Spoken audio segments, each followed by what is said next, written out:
Hi అండి. ఈరోజు మా పిల్లలైతే చికెన్ పకోడీ కావాలని అడిగారండి. ఇంకా పిల్లలు అడిగారని చెప్పేసి చేసేసానండి. టేస్ట్ అయితే చాలా బాగొచ్చినియి. మనం ఇంట్లోనే చాలా ఈజీగా చేసుకోవచ్చండి. నేను కర్రీ కోసం అయితే ఉప్పు, కారం ఆల్రెడీ కలిపి పెట్టేసుకున్నానండి. ఇంకా దాంట్లోదే కొన్ని పీసెస్ తీసేసి పకోడీలాగా వేశాను. ఉప్పు, కారం కలిపాను కాబట్టి మిగతా మసాలాలన్నీ వేసేసుకున్నాను. కొంచెం గరం మసాలా, ధనియాల పొడి, అల్లం వెల్లుల్లి పేస్టు, శనగపిండి, బియ్యపిండి, కరివేపాకు వేసుకున్నానండి.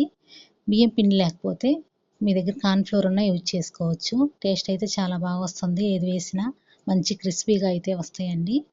ఇలా పీసెస్ అన్నిటికీ మసాలా అంతా పట్టేటట్టు కలుపుకొని పక్కనైతే పెట్టేసుకోవాలండి. ఇప్పుడు ఇంట్లో అయితే నాకు ఒక లేస్ ప్యాకెట్ ఉందండి. ఇంకా లేస్ ప్యాకెట్ కూడా కోటింగ్ ఇస్తే కేఎఫ్‌సి స్టైల్‌లో బాగుంటుందని చెప్పి ఇది కూడా వేసానండి. చేత్తోనే ఇలా ప్రెస్ చేసేసుకోవాలి నీట్‌గా. చిన్న చిన్న పీసెస్ అయిపోవాలండి. ఇది కూడా రెడీ చేసుకొని పక్కనైతే పెట్టేసుకోండి. ఇప్పుడు ఆయిల్ అయితే హీట్ అయిపోతుందండి.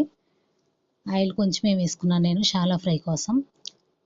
చికెన్కి వేసింది వేస్ట్ అయిపోతుంది కదా ఆయిల్, అందుకోసం మళ్ళీ యూజ్ చేసుకోలేమని కొంచెమే వేసుకున్నాను. ఇప్పుడు కలిపి పెట్టుకున్నవి ఒక్కొక్క పీసెస్గా వేసేసుకోవాలి. మీడియం ఫ్లేమ్లో పెట్టి మంచి కలర్ వచ్చే వరకు వేయించుకోవాలండి. మంచి కలర్ వచ్చే వరకు వేయించుకొని తీసేసుకుంటే సరిపోతుంది. ఫుడ్ కలర్ అయితే నేను వేయట్లేదండి. మీకు కావాలంటే వేసుకోవచ్చు. ఈ విధంగా కొంచెం కలర్ వచ్చినా తిప్పేసుకొని ఇంకొద్ది కలర్ రానిస్తే సరిపోతుందండి. నా ఛానల్ ఎవరైనా మొదటిసారిగా చూస్తున్నట్టయితే నా ఛానల్ సబ్స్క్రైబ్ చేసుకోండి, లైక్ చేయండి, షేర్ చేయండి.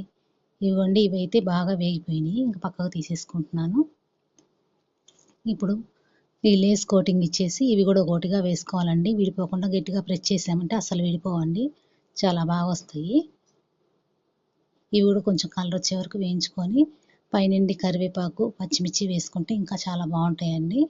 నేనైతే కరివేపాకు మాత్రమే వేశాను. పచ్చిమిర్చి పిల్లలకి కారంగా ఉంటుంది తిన్నంటారు కాబట్టి వాళ్ళకైతే వేయలేదండి. దీంట్లో ఆనియన్, నిమ్మకాయ పిండుకొని తింటే చాలా బాగుంటుందండి. చూస్తున్నారుగా ఎంత కలర్ఫుల్గా ఉన్నాయో.